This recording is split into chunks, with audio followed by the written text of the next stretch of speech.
Imagine a world where the horizon doesn't bring the sun, but a cloud of dust.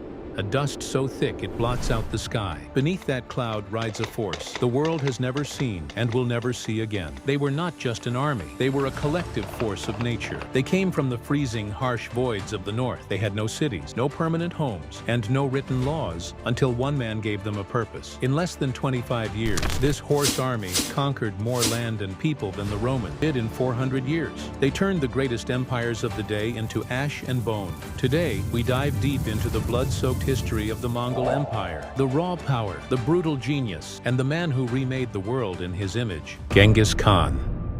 Before he was Genghis, he was Temujin. Born in 1162, legend says he came into this world clutching a blood clot in his right hand, a sign, the shamans said, that he was destined to be a great warrior. But his early life was a nightmare. His father was poisoned by a rival tribe. His own clan abandoned his mother and siblings to starve on the freezing plains. Temujin didn't grow up in a palace. He grew up eating roots and rats, hunted by his own relatives. This trauma didn't break him, it forged him. Temujin realized that on the steppe, bloodlines didn't matter, only loyalty and strength did. He did the unthinkable. He united the warring Mongol tribes. By 1206, at a great assembly, he was titled Genghis Khan, the universal ruler. His first order of business? Stop the Mongols from fighting each other and start making the rest of the world fear them. What made them unstoppable? It wasn't just numbers.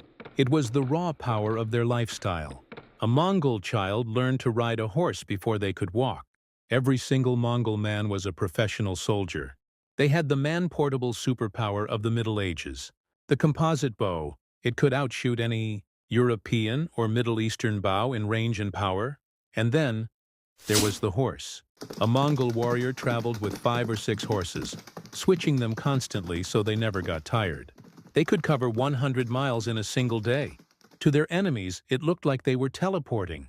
But their greatest weapon was meritocracy. In other empires, you became a general because of your father's name. In Genghis Khan's army, you became a general because you were the deadliest man on the field. He organized them into a decimal system, groups of tens, hundreds, thousands, and 10,000. It was the most disciplined military machine the world had ever seen. Now we must speak of the darkness. Genghis Khan had a simple rule: surrender and live, resist and die. When the Mongols reached a city, they would offer a choice. If the city opened its gates, they were taxed but spared. If they fought back, the Mongols didn't just win, they erased the city from the map. Take the city of Merv in 1221. Historians claim that after the city fell, every single person was ordered to walk out onto the plain. Each Mongol soldier was given a quota of people to kill. Over 700,000 people were slaughtered in a single week. In Nishapur, because a Mongol prince was killed in battle, Genghis's daughter-in-law requested that every living soul be killed, including the cats and dogs. They piled the heads of men, women, and children into separate pyramids. They used psychological warfare.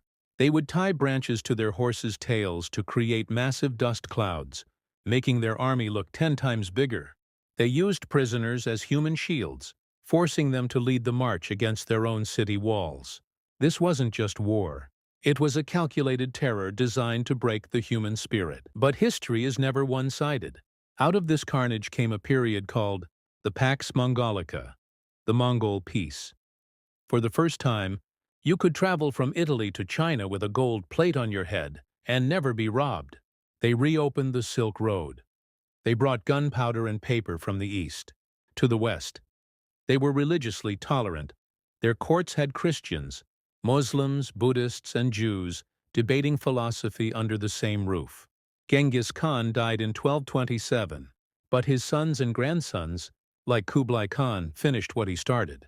They created a world that was interconnected for the very first time. The Mongol Empire eventually fractured and faded, but its DNA remains. It is said that 1 in every 200 men alive today is a direct descendant of Genghis Khan.